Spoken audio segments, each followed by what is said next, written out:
If I had asked you on January 1st of 2025, do you expect that there will be National Guards on the streets of your peaceful city? Do you expect that President Trump and Elon Musk will wipe out 20% of your city's jobs? Do you expect that you will elect a Democratic Socialist mayor?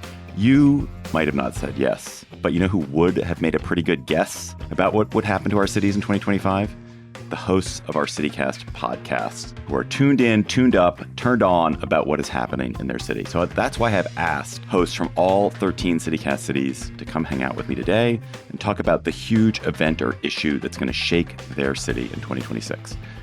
Today is Monday, January 5th, 2026. I'm CityCast CEO David Plotz, and here's what the whole country will be talking about.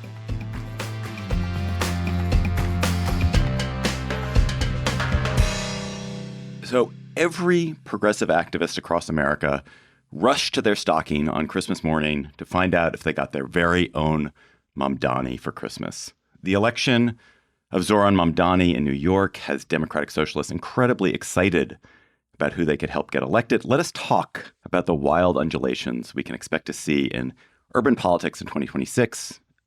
Undulations I think that Mamdani has really set off.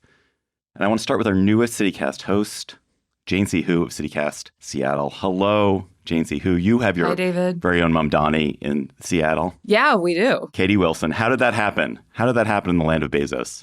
So I think the big determiner for that election was that Wilson campaigned on affordability, and she still really won by a hair. So for those who don't know, we do vote by mail here in Seattle. So it took more than a week to tally all of those votes, and she ended up winning by a margin of 0.73%, which is the closest election here since 1906. Wilson has been compared to Mamdani. And I mean, she has previously identified as a Democratic Socialist.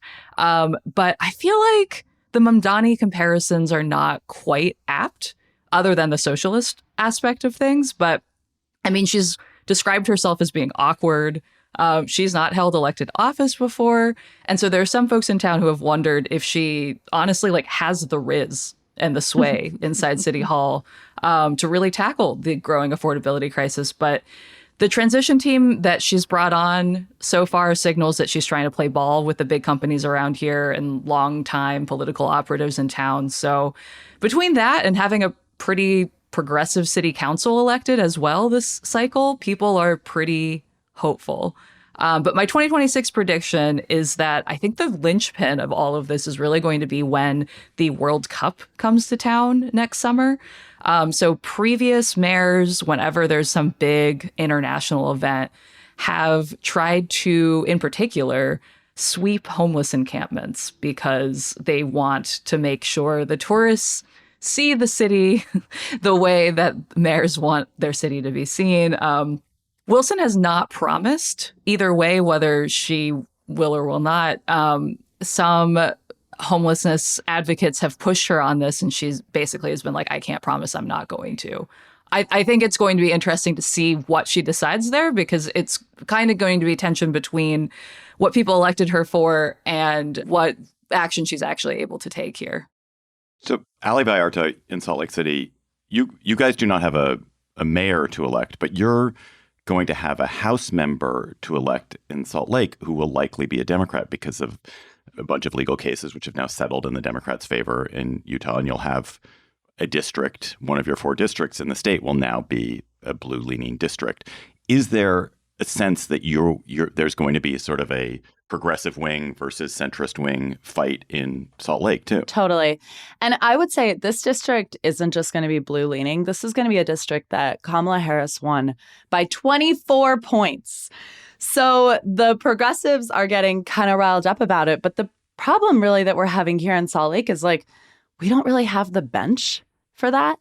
And I mean, my prediction for you, David, was going to be that Utah sends a Democrat to Congress for the first time in more than 10, 15 years. But I think my new prediction is the word affordability is going to lose all meaning in 2026 because everybody wants to use it. But unfortunately, not everyone's record matches an affordability agenda. And we're going to have to get real about that. Are there interesting candidates for the House seat yet? I think, again, like everybody in the wake of Mamdani in this city wants a candidate that makes them feel super excited.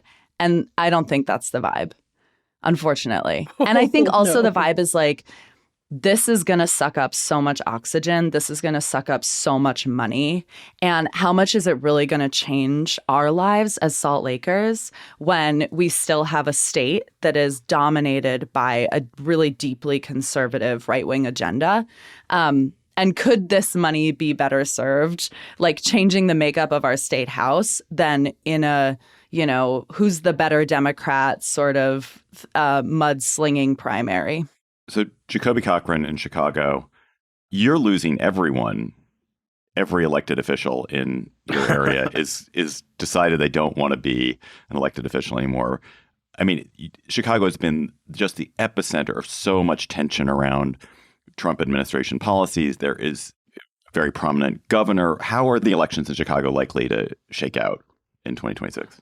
That's a very good question, because I wouldn't say everyone is retiring or seeking new office, but all of the 90s babies are for sure. Some of Chicago and Illinois' longest standing political leaders are deciding to go be with their families. Those retirees include Senator Dick Durbin, Representatives Danny Davis, Jan Schakowsky, and Chuy Garcia. Now, those names may not mean anything to a lot of you all listening, but between those four people, we are talking roughly 155 years of political experience at the local, county, state, and federal level. And then you got a couple representatives who are stepping down to replace them, which means we are in for not only a competitive primary season with a lot of endorsements and political back scratching up for grabs, but also on the sliding scale of possibility, we are either in for a new energized crop of politicians ready to do the bare minimum of political grandstanding against an authoritarian regime, or we get a potentially transformative slate of new leaders that will help shape the bleak future of the National Democratic Party moving forward. I personally am leaning towards A, but either way, with such major shifts in your political figureheads, it means different initiatives, advisors, organizers, nonprofits, lobbyists, concerns will now have the direct lines to Congress. And that matters ultimately when so much comes down to who is closest to helping control the purse strings and flow of cash down this hyper-capitalist mountain. I don't know about y'all, but here in Seattle, it definitely feels like this is the millennial and Gen Z time to shine in politics. Mm-hmm. Yeah, we've got some people running who have been lieutenant governor and longstanding state representatives. And then we've got folks who this is their first ever election and they're hoping to replace some of the longest standing Congress people. So it's an exciting crop of campaigners for sure. You all are all like millennial and Gen Z. Are you excited to see millennial and Gen Z candidates in office? It is kind of nice. This is Bianca in Madison. I'll definitely say when, Jane, you were talking about Riz, we have a candidate that's being called Wisconsin's Mamdani, Francesca Hong. She's the only Democratic socialist, and she does have Riz for sure. And it is refreshing, David, to hear someone just talk candidly. Whether or not the rest of Wisconsin will feel that way, yet to be seen. But she's being identified as like the wild card in the race. And she's, in addition to being a state legislator, she's been a bartender and a chef, and she swears, she wants to be unapologetic, and that's really something I think folks, maybe in older generations don't know what to do with, but I know it's causing a lot of excitement, so it's kind of exciting. We just saw a ton of excitement here in Nashville with Afton Bain. She did lose, but the blue wave was really exciting for a lot of folks here. The numbers were crazy, and she did run an amazing campaign. And she had Riz for sure.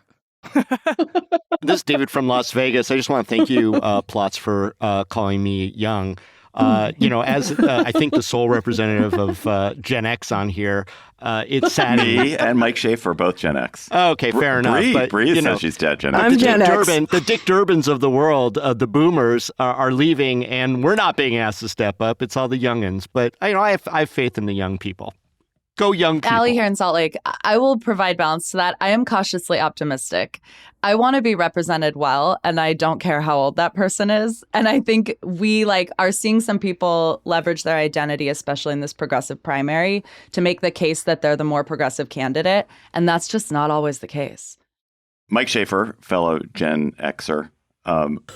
Here in Washington, D.C., where we live and where you host CityCast D.C., the dynamics are kind of different. Totally. Although we may well end up with a Mamdani-like mayor in 2026. But what's happening here that makes it different? All right. So the big question you asked, what's the big story of next year? It's the same as the big story of this year, which is, will the main industry of this city survive in a way that continues to, enable whatever prosperity we've had?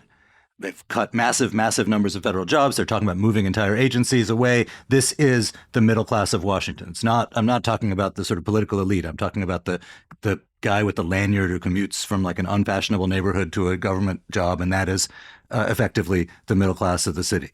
So that kind of hangs over every other sort of big story I could talk about, real estate or this mayoral election that we're about to have, where just like in a lot of places, we'll have a centrist candidate against a democratic socialist. I think just to use Mamdani as an example, I think that was predicated on two things. One was that nobody was sitting around worrying that will Wall Street move to Kansas? So there wasn't this question of this sort of first principle of are we going to even have wealth to redistribute? And secondly, Mamdani was able to focus on legit affordability and not get trapped in post-collegiate issues like bike lanes and composting or whatever. So I think the combination of real anxiety about whether there even will be a basis of wealth here and the difficulty that the local progressives have in avoiding the kind of identity lifestyle issues is going to make it really hard for there to be any kind of Mamdani-ish mandate out of the election. For DC, just to linger on my town, because I live here, do you think we're going to have a lot more confrontation with Trump in DC or not so much? I sort of go back and forth on that. On the one hand, I could see if we get close to the election, despite everything, he has had a decent enough relationship with the outgoing mayor, Muriel Bowser. If we get into a situation, particularly where Janice Lewis George, who is the Democratic socialist in the race, if she is doing well, you could see her as a sort of irresistible target. And I think, maybe less of a interpersonally skilled political operator. Muriel Bowser has done a very complicated dance of trying to retain her own personal dignity while also trying to play nice with Trump. It hasn't always worked, and there's big debates about whether it was the right move or anything, but she is fairly skilled at that effort. All right. I want to ask all of you all something. We're making predictions about what big thing could happen in 2026. But January, also time for leaving things behind. So I'm curious to all of you, what trend do you hope ends in your city in 2026? You can just shout that out. Paid parking everywhere. Type 2 fun. Wait, what is type 2 fun? Type 2 fun is when it's not fun while you're doing it, but you reminisce on it and it's fun later. And Salt Lake is a very outdoorsy city, and there's a lot of people pushing type 2 fun, which is basically just misery rebranded. This is Megan in Pittsburgh. That was literally in my wedding vows, is that we were committed to type 2 fun. You are not welcome in Salt Lake, apparently. Are you a marathon runner, Megan, or something? No, but my partner is. Okay, there we go. Type 1.5 fun is where it's at. Yeah. No, in Austin, I need y'all to save us from the influencers, please. Jesus. Help us, please. They're everywhere. Nashville's going to piggyback on that too, girl. Please stop exploiting drunk people in Nashville. Please. Influencers really get in there. The Hawk Tua girl, come on. Yeah, please stop introducing us to stuff that's been here for 20 years. How often do you run into an influencer, Nikki? Oh, every day. They're on the streets, unhoused people with their phones and selfie lights on their phones, introducing us to things that have been there for decades. It's making me feel very old.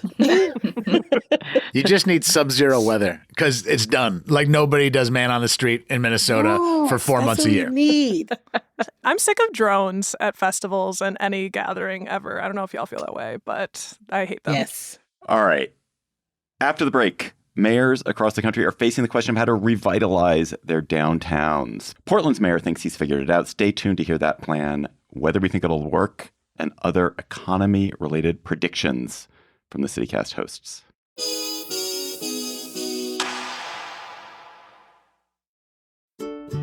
PA Preferred makes it easy to choose local and support the farmers who grow and make the food and products we rely on every day. And the variety is honestly incredible. Pennsylvania isn't just dairy and sweet corn. We're the #1 mushroom-producing state in the country. We've got apples, hops, honey, maple syrup, flowers, and even fibers from alpacas and sheep. If you want to find PA-preferred products near you, start at papreferred.com. You can search for farms, farmers markets, and local producers in your neighborhood. And with the 2026 Pennsylvania Farm Show coming up in January, it's the perfect time to explore everything our agriculture community has to offer. Choose local, choose PA Preferred. Visit papreferred.com. That's papreferred.com.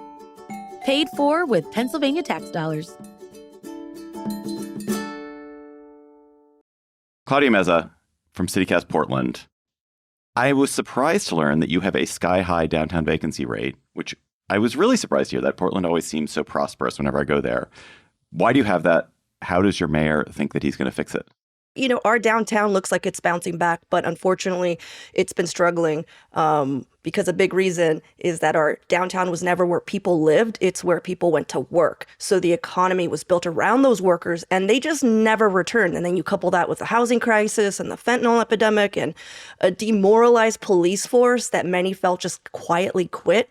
And in literally a year, our downtown became pretty post-apocalyptic. We didn't want to admit it, but it did. Like, we had like open air drug markets, tents blocking sidewalks everywhere, literal human poop on the streets. So then Portlanders didn't feel safe going downtown for any reason. By the time you came, David, a lot of that had been cleaned up and things were getting better. Was that for me? Did they do it for me? We heard you were coming. And I was like, guys, please don't make me look bad. My boss is coming, please. No, it took like 3 years. That's funny. So foot traffic is increasing, but money bags still see us as too risky. So we have one of the worst markets for real estate investment in the country, meaning bringing back downtown is going to be kind of up to us and local investors. So my prediction is that our very determined and ambitious mayor is going to put on his most optimistic horse blinders, which he's famously known for now, and he's going to help push policy that creates more opportunities for smaller businesses to thrive downtown. Keith, our mayor, he's good at drumming up support with other regional leaders, and he's already stated a desire to cut taxes for small businesses. He's also said he wants to fill 2 million square feet of empty office space and build 2,500 new housing units in our downtown core by 2030. So I think we're going to see an increase of weird, seasonal, one-off creative storefronts and maybe even creative housing solutions begin to bubble up next year. I think Portland is going to do what it does best. It's going to get weird. It's going to get crafty. It's going to get arty. It's possibly even get gayer. I don't know, but more creative people are definitely going to go downtown and see it for what it is, which is a blank canvas. Do any of you guys have solutions for downtown from your city that you think, oh yeah, we got to try this elsewhere? Trenae. Yeah, we've got that same housing issue, same downtown issue. Our mayor, Sherelle Parker, has her own initiative called the Home Initiative, 30,000 units preserved or created in the city. And she wants to transform old schools and office buildings into housing. How? 20-year tax abatements. Oh, gotcha. We can't do stuff like that downtown because we're on a fault line. And so now everything has to be retrofitted and all of the buildings are basically made out of brick and things that kill people. So it's just so expensive. And also nobody wants to share a bathroom because we've gone into this and they're just like, it's going to be gajillions of dollars to turn this. So we have to figure something out. I will say we're already seeing local property management companies starting to lean into this mission. We recently had a contest with one of these property management companies where our listeners came up with ideas for what to do with empty downtown office spaces. And we're doing more stuff like that in the new year. So I think with Focus City investment pouring in, we might see downtown as Portland's newest punk rock mall. We actually just did a study around that in Denver, and it's very hard to turn 70s, 80s, and 90s buildings into housing. There's very few options. So our city, actually, our mayor just bought a dead outdoor mall that is downtown and is turning it into an adult play zone, is one of the ways that they're trying to revitalize our downtown. That's not helping our housing situation, but... Adult play zone sounds dirty. open air. What does that mean? You can drink and hang out, and they'll be. Really, what does that mean? Actually, David, that's the question. What does that mean? I don't mean to be the dirty capitalist, but like a punk rock mall typically does not throw off a lot of wealth that could like subsidize a public school system or hospitals or daycare. Mike, where do they? But it's where fun, do they Mike. think it will be super fun? I so stipulate. But where do they see the like making Mike, Portland a place you want to live happening? It's the if you build, well, for one, Portland is already a place we want to live. But two, if you build it, they will come. This is the magic of gentrification. You get a bunch of artists, you get a bunch of like weirdos into a space.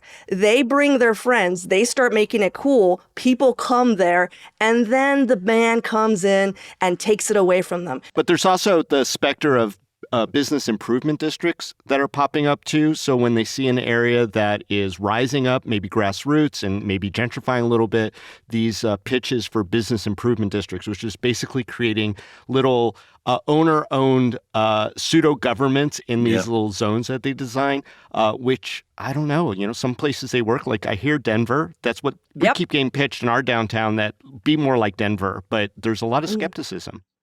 Yeah. So if the punk rockers come in 2026, the man comes in like 2030. Right. There's going to be a gap.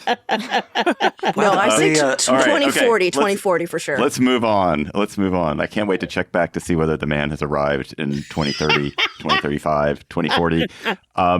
That's amazing. Pittsburgh, Megan Harris of CityCast Pittsburgh, your city is in like more economic trouble than any other city in our network. And I did not realize that. You have universities, you've got big businesses. What is going wrong in Pittsburgh? I mean, there's a lot going right, too. So our small business community is amazing. The colleges, the hospitals, the nonprofits, like they're fantastic. So is the food. We're also just really nice people. Y'all should come. But we're also going broke. It's funny to me, every time we get together like this, a bunch of y'all are always fussing about the problems that come up when your city has this huge population boom.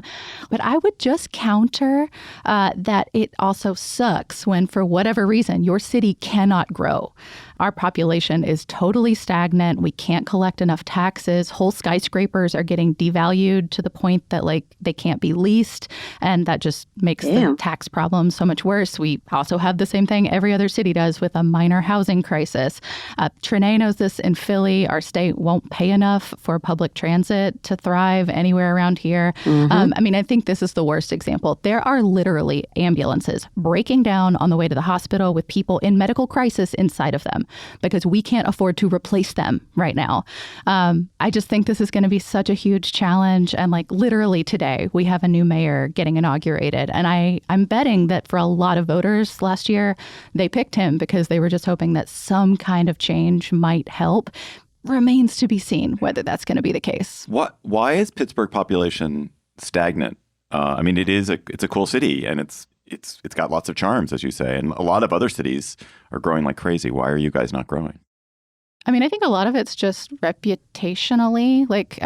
Genuinely, what do y'all think of when you think of Pittsburgh? Because I think a lot of people, that answer is very Rust Belt, very industry heavy.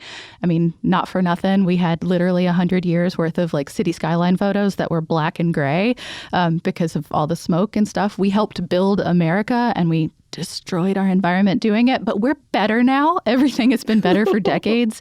But I think that kind of disinvestment and watching a lot of small industry towns, a lot of blue collar workers lose their jobs, a lot of labor rights get eroded, has resulted in this space where people for a long time, they left the city, especially in the 80s and 90s. If you grew up and you were ready to go to college, you left town because the opportunity was not here. That's so different now, but it's taken 30, 40 years for people to come around to that way of thinking and for a whole new generation to kind of return. We just lost Gen X, basically. And so it's on the millennials and the Gen Z to try to come back and talk about how great we are, but that takes time. Actually, millennials and Gen Z cannot come back because they are all moving to Austin. Nikki Devon.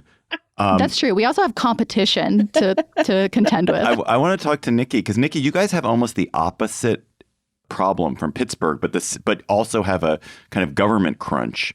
But your problem is you have too many people. There's too much wealth. Yep. And you're growing faster than probably almost any city in America, and yet that creates a different set of really difficult problems for leadership. Yeah, so we are growing way too fast and we do not have enough money to keep up with how fast we're growing. So the city came to the constituents with something called Prop Q, which was a tax rate election to increase property taxes by 5 cents on every $100. And it would have resulted in an average of $300 increase on property taxes a year. So, of course, everybody in Austin said, hell no. And overwhelmingly, they voted it down. Meanwhile, our number of unhoused neighbors are rising. And even though all these rich people are moving in and pumping all this money in, regular ass people can't afford to stay here. So we're moving out to these smaller cities on the outskirts like Kyle and Buda and Pflugerville. And so now there's an organization that's like, we want to audit the city. What y'all spending our money on and why y'all asking us for money? And so it's just like all eyes are on what the city is spending, why it's not being spent more equitably to make our city more affordable, because the money is there. We are growing crazy. There's like crazy growth in our city, but there's a huge amount of us that can barely afford to live here. Barely. It's out of control.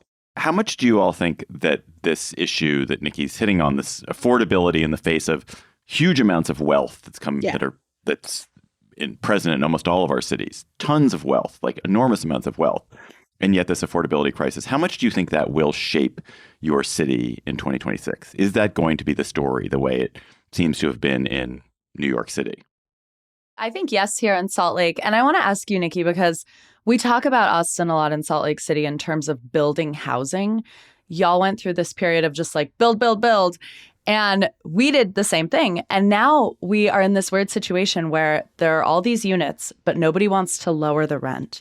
So they would rather give you like a free cruise or a $2,000 Visa gift card than just lower the monthly rent. Did you have a similar outcome? Because it's a bizarre place to be in. Yes, our entire downtown is riddled with empty high-rise apartments, riddled with them, because no one can even remotely afford what's happening. And so they are empty. They're not even offering us gift cards. They're like, oh, are you poor? You can't afford it? Oh, we'll just let it stay empty. So there's just like all of these empty high-rises, and then people that are just trying to stay in kind of like really, really old apartments that will do. You know what I mean? Like, it's clean. I'm not going to get shot. It'll do. But if people want to like have a house, if you want to have a home, if you want you and your kids to have a yard, you're not doing that in Austin. You're moving out. You're going to Pflugerville or Kyle. Yeah, we're there too in Salt Lake. That's our... I was just going to say the entire conversation of our budget process right now, which has been stalemated for the last few weeks, and there are now conversations of Chicago's first ever government shutdown, is there's a desire from the mayor to reinstate a corporate head tax. And his entire framing is that this is the only way to raise money for social service programs, for violence interruption. And some of the alders have put together an alternative budget that raises like garbage fees and things like that. And, you know, he's saying any taxes like on groceries or garbage or property tax increases, he'll veto.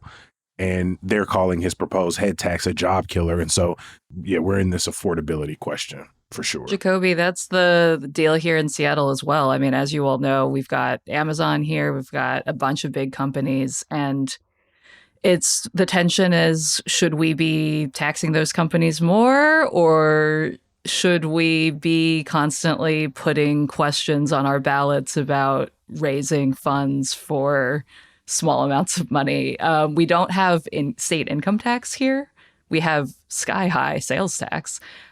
So more and more folks are really calling for higher taxes on these businesses. But a lot of folks are worried that those businesses might walk if they are taxed more highly here. We have Tesla here and same. You know what business is not going to walk and go to another city is your local CityCast. Hear, hear. So if you want to invest in your community via your local CityCast team, now is the time to become a member of CityCast, become one of our neighbors. Claudia Meza in Portland, Bianca Martin in Madison. Tell us why people should become CityCast neighbors.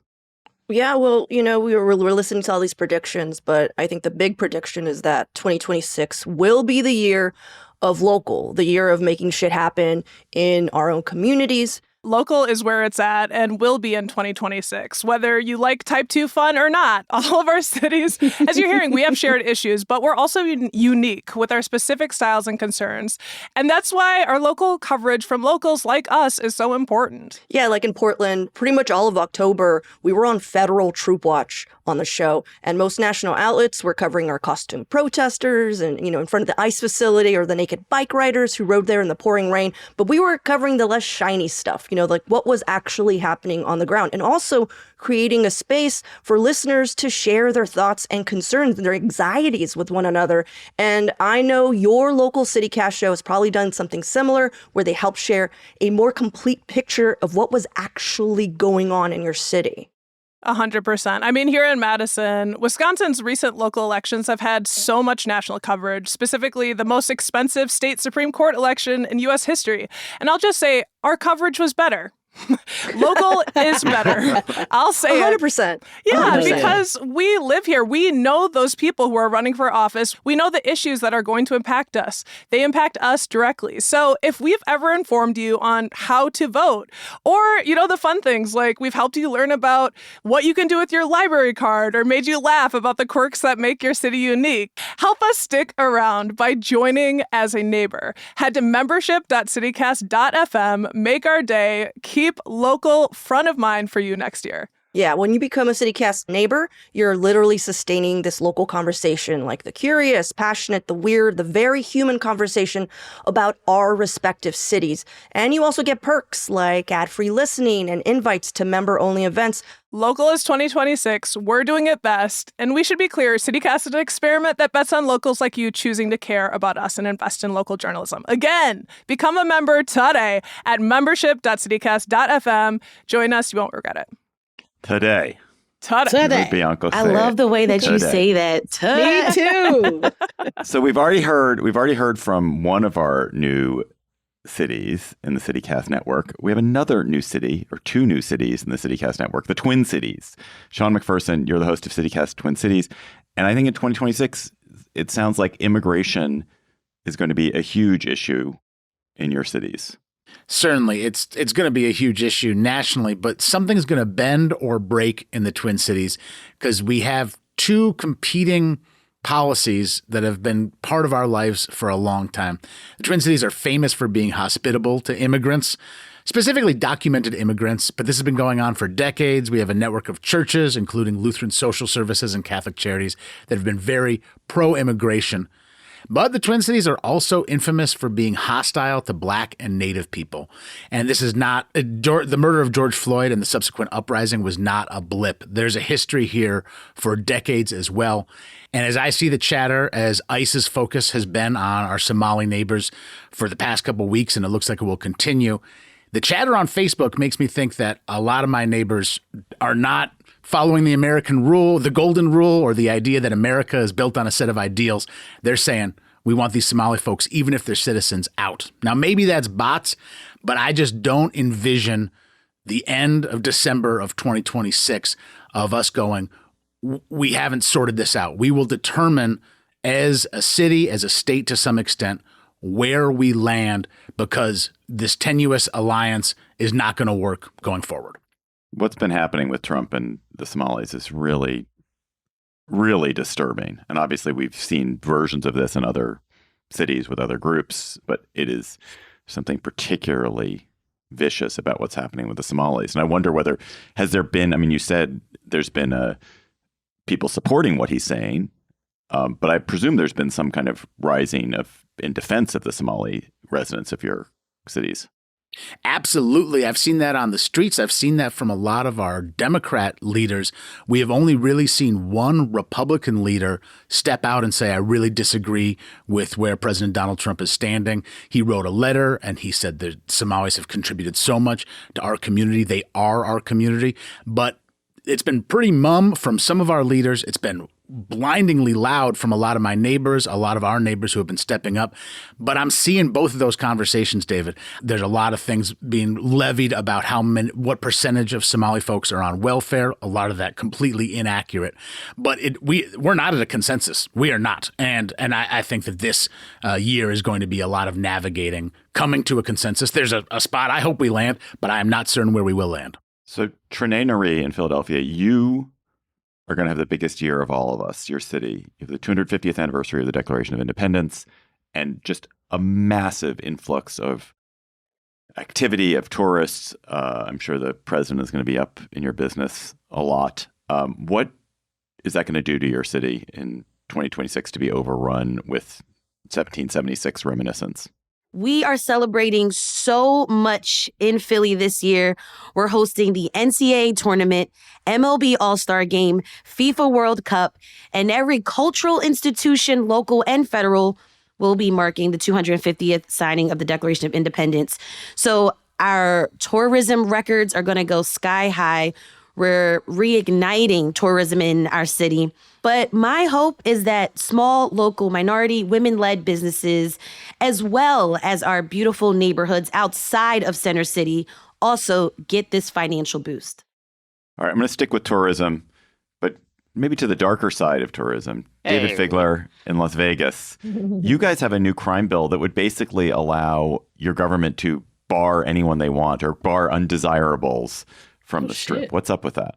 Yeah, well, everyone knows the Las Vegas Strip. It's one of the most famous destinations in the world, a real driver of our economy. So, it's no surprise that the resort owners have perhaps an outsized influence in public policy here. So for over a decade, the casinos, our elected officials, and our marketing agency have not been happy whenever people behave in ways that are outside the official narrative of a fun and safe space for tourists to come and spend all their money. These flare-ups are very natural. But as a result, the industry has been angling for a way to rid the area of all so-called undesirables, David. The unhoused, drug users, aggressive showgirl buskers, dudes giving away cassette tapes, whatever. And now in the form of that governor's latest crime bill, they have their best effort. It's actually a bipartisan effort, establishing a special court for people who commit the most mundane and minor offenses on the Strip. And it gives them the power, I would actually say the mandate, to literally ban anyone arrested under these charges with what they call an order out. And that means once a judge issues an order out, it becomes a new crime just to step foot near a resort, even on the sidewalk, let alone going inside any of the casinos. And this bill also enhances penalties of any crime directed towards hospitality workers, basically making valet parkers and bellmen a protected class like teachers and police officers. Now, the ACLU, of course, has vowed to fight this law as unconstitutional. They've done this for prior iterations of it. But it's all going to play out in 2026. And I think other cities with tourist corridors, which is most major cities, are going to be watching to see how the courts fall on all of this, see if it's kosher or not. And then I say, what's to stop these order outs from becoming very commonplace in tourist districts throughout the CityCast network? I mean, Austin's 6th Street, Nashville's Broadway, Portland's Pearl District. It's a really interesting trend that is going to be taking hold in 2026. Does it stem from an actual issue? I mean, do people feel unsafe? Do people feel harassed on the Strip? Have there been instances of criminal behavior on the Strip that have unsettled a lot of people? Well, sure, there has been, because it's a dense area where a lot of people, I mean, the Strip itself is about 5.5 miles long, but, the concentrated areas are in front of the big tourist attractions like the Bellagio fountains, et cetera. And we have seen, people attack other people, a lot of panhandling, et cetera. And while there are these flare-ups with the kind of the bigger issues, these are people visiting sometimes, not the chronic unhoused, and that's who this order out is really targeting. Just people who are hanging out on the Strip who they don't want hanging out on the Strip. So I don't know that this rule stops, the stabbing that happened not terribly long ago of a couple of buskers from a person with serious mental health issues. But it does certainly clean up, if you will, and I threw the biggest air quotes in the world that I could, the area, so it's just tourists spending money. So we're about to go into another quick break, but it was really fun hearing you all shout out your thoughts on trends you wish would disappear. So I have the flip side question for you. What trend in your city do you hope will go national in 2026? Cookie tables. What are cookie tables? Yeah, what are cookie tables?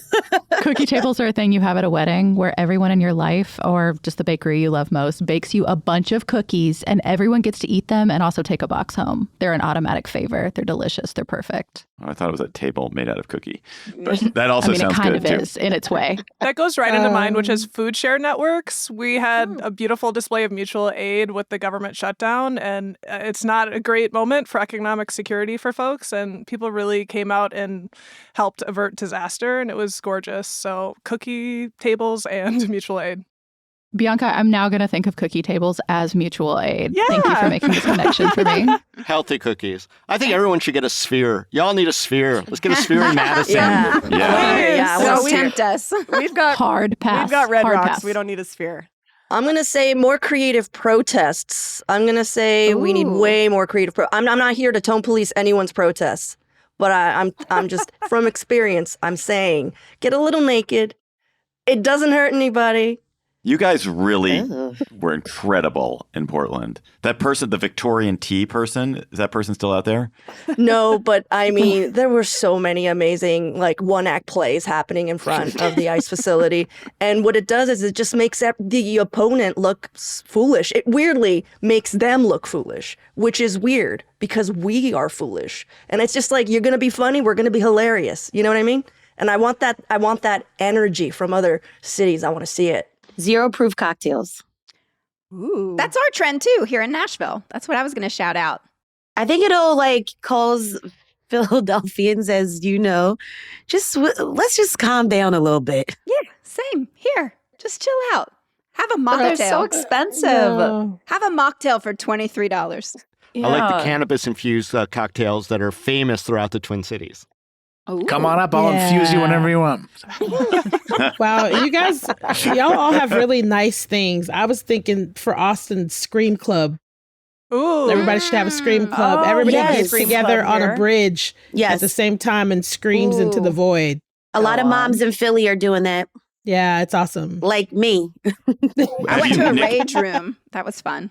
Just Nikki, smash. have you gone to the Scream Club? No, because it's so early in the morning. Why can't we scream in the middle of the day? I don't understand why it's so You need early. to build it up throughout the day, Nikki. Yeah. But a lot of my friends have done it. I feel like a happy hour Scream Club would hit way more. All right, we're going to take another break. After that, we'll be back with our last batch of predictions for you, from more Tesla tunnels to stadium corruption. Don't go anywhere.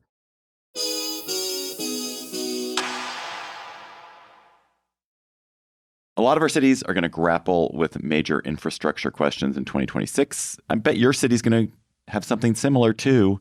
Let's start with data centers. Let's go to Madison, Wisconsin. Bianca Martin, why is Madison ambivalent about data centers? You have a plan to bar data centers from your city. Data centers seem like the red hot center of the new AI economy. Oh my goodness, David. So not bar permanently, but yeah, the mayor of Madison put forward a proposal to put a 1-year moratorium, along with the majority of city council members, on giving zoning certificates for any new data centers. And that's because it's happening so fast. People are freaking out. And this is, by the way, a very national conversation. So a lot of you are probably will have this problem.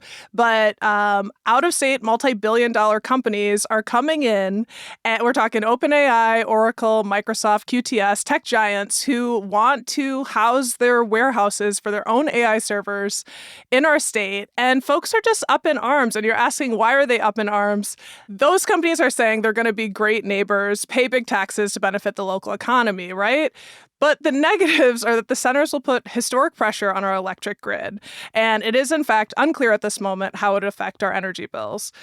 They will require billions of gallons of water to cool the servers. They're not cute. They're ugly warehouses that'll bring new light pollution, big power lines in folks' backyards. And worst of all, they're really not bringing many long-term jobs. So folks are kind of I think, David, you'd understand this concern that this might be a bubble, that this could be another .com bubble where Silicon Valley folks rush in, move to scale, and then they're like, let's abandon ship. So, yeah, that's kind of what's happening here is that the mayor of Madison is saying, let's slow this down. And in our county, there is a proposed data center in the village of DeForest, so a little bit outside of Madison. And man, people are just filling into city council meetings. Like the opposition is so strong. And I personally really get it. I mean, I live in a city which is surrounded by data centers. DC, Northern Virginia was the place where all data centers were before they started to spread around. And it's been great for the economy. Like having all of that fiber here optic. it's built up a huge tech economy in DC because there is an enormous amount of power and capacity. I mean, there are other reasons too, but that's one reason. Man, I'll say my in-laws, they live in Northern Virginia, right around those, and they are great neighbors in the sense that they don't make any noise or anything because no one works there because they're completely empty. And so, yes, they are a big capital investment and some people get some jobs doing construction. But after that, like, they're not throwing off jobs and putting people in the middle class. I know, but they're not but they're necessary infrastructure for the nation. They have to be built somewhere. Yes. And they are right, and in our good American tradition, we want them to be built somewhere far from us. Right, David. They're only necessary if you think AI is inevitable. Well, they're necessary in the sense that there's a huge amount of investment that's going to go to them, and people who are making bets on where the economy is going to be think they are necessary. And I think that industry that doesn't particularly pollute and doesn't cause a huge amount of noise or terrible smells, and you can place it relatively near to an urban center, and there lots of other technology companies can build up around it because it's providing instant capacity to them. That seems like a good business to me. Wait, but these centers do pollute. Water degradation is a mass pollutant. Right, they are mass pollutants. The way that they strain the power grid is also in many ways a pollutant. And the fact that a lot of them, especially in Chicago, will end up in largely Black and brown neighborhoods where, as Mike pointed out, those jobs will not get pushed back into the neighborhood. I do think in the world of sort of siphoning resources from already divested neighborhoods, they will continue to be a pollutant in that regard. Well, it is the case that having data centers has caused buildup of tech service industries and tech-related businesses to happen nearby because that distance, that being near to it, has been helpful. But the problem is that sometimes it's not just disinvested places. This is Megan in Pittsburgh. Like, we're also talking about doing it in really beautiful, like, green spaces that we don't want to be cluttered with this kind of nonsense. Yeah, there are actual humans living there, and people who've farmed those areas for generations. It's not disinvested areas in a lot of Wisconsin. These are areas that just maybe don't have huge population centers for the most part, but they are gorgeous, to Megan's point. And folks here are not stupid. And feel like they're going to be taken for a ride. And who knows the long run. Let's move on. But I would point out, like, everything has to be built. Like, if you think that things are going to be built, then you're going to have an economy which is going to require some sort of industrial background. Things have to be built somewhere. I guess I feel like this is intrinsically something which has trade-offs. And you can't just go without industry in a world. Well, that's why I spent 700 hours researching this. And obviously it will be a conversation in 2026. That is going to be, it's going to be a doozy. I can't wait to hear it, Bianca. You spent 700 hours. ChatGPT could have saved you a lot of that time. No. All right, let's move on to Nashville. Marie Cecile Anderson, you guys also have building that's happening in Nashville that maybe is desired by tech lords and not by everybody else. What's that? Right this second. Underneath Nashville, Elon Musk's Boring Company is drilling the Music City Loop. Yay! Yep. Folks, it's a privately funded underground tunnel that would shuttle people between the airport to downtown. In a train? No, a fleet of Teslas driven by humans. Now there's even more proposals. Of course, they started with this one. Now they're saying there's going to be plenty more tunnels underneath Nashville. And Figler even came on our show to kind of tell us what we could expect because they've been experiencing the Las Vegas loop. And so thank you, Figler, for giving us a fair warning because we're experiencing it now. Surprise, surprise. We already are getting safety concerns, OSHA complaints, crews walking off the jobs, council members saying that their questions won't be answered by the Boring Company. A lot of locals are just saying, why can't we just have real public transit, like an express bus from the airport to downtown? And then meanwhile, the state is calling all the shots while Nashville's basically just stuck watching from the sidelines. And this is the crazy kicker, is that hardly any geological testing was done before the digging started. And Nashville is built on hard limestone, which has caused a ton of issues in the past in our history. And so my prediction for 2026, are we all... Sinkholes everywhere, all over Nashville. Yes. Well, not just sinkholes. Nashville has also got a flooding problem because it's built on rivers like most of our cities. It's like Swiss cheese under Nashville. So yeah, are we just going to fall into a sinkhole? And I mean, my own personal prediction, like maybe my podcast isn't going to do so well because there's just going to be drilling and vibrations in every recording underground. When you're in the Tesla tunnels in Vegas, Figler, can you get a cell signal? Can people even listen to podcasts? I'd imagine you can. It's not that deep down, though it's fairly deep. And I personally don't go down it because I've done way too many public record requests about some of the safety things that make me personally, as a human being, not want to go into a car under the ground in the way that it was built. That said, you're welcome, Marie, because we allowed it to happen and now we're the test. All you have to do, it's real simple to stop this if you want. Just say, we need to have an environmental impact study because we haven't done that. And every other place where Boring has done that, has had that requirement, they just pack up and move. Strange, isn't it? Okay. We did a lot of reporting on that from CityCast Las Vegas in cooperation with ProPublica earlier in the year. That's right, you did. All right, we're going to finish up in Denver, Bree Davies. You guys have so many stadiums in the heart of Denver. So many. But it sounds like you're going to have even more. I've never been to a city which has so many downtown sports facilities, and yet somehow you're going to add 2 more. We love to put these in our historic neighborhoods too, I should say. So we're getting a new Broncos stadium. We currently have one, which you said is in the middle of the city, but we're getting a new privately funded Broncos stadium to be built and ready for the 2031 NFL season, along with the surrounding mixed-use development, which will go in this area called Burnham Yard, which is part of a historic West Side. This is privately funded through the Broncos owners, the Walton Penner family group. Yes, those Waltons.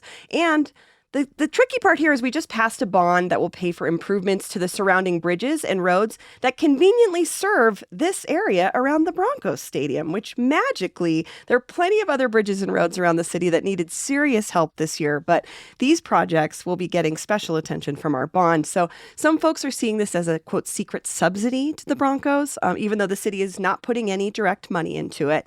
But then meanwhile, 5 miles away in a very long vacant lot, I don't know if it's a super fun site, but it was a pretty toxic site for a while. We are potentially getting Colorado's first National Women's Soccer League team, the Summit, and a brand new stadium will be coming there as well. But things have gotten a little bit dicey recently because City Council voted to delay a vote to use $50 million of city funds to buy that land for the stadium. And then the team threatened to pull out if we didn't put our money up. So we're in the midst of this conversation around if the city will be paying that $50 million. It looks like we probably will. But our mayor, meanwhile, is very excited that in his first term, he may be the guy that's hosting 2 brand new stadiums being built in the middle of Denver. Your mayor does love to be the center of attention, so he will probably enjoy that.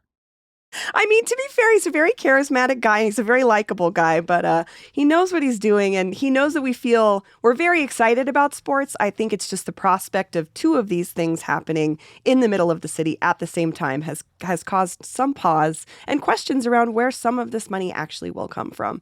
But at least my prediction, I think 2026 will be the last year that Denver looks the way that it does in this moment. And I know that cities change all the time, but I think the drastic nature of these 2 big projects could change the city into something maybe unrecognizable for folks 10 years from now.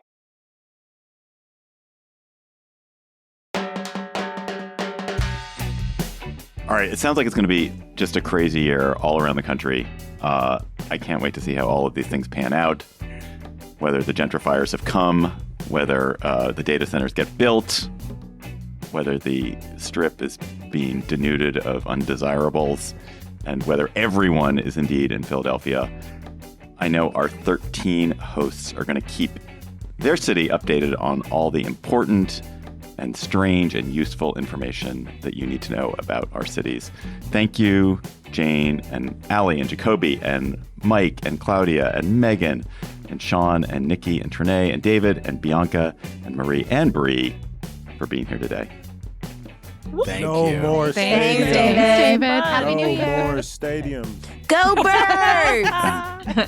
No Go more Pack. stadiums. No. And thank you, listener, for joining us. Your very own CityCast host will be back in your feed with a local story tomorrow. Take care.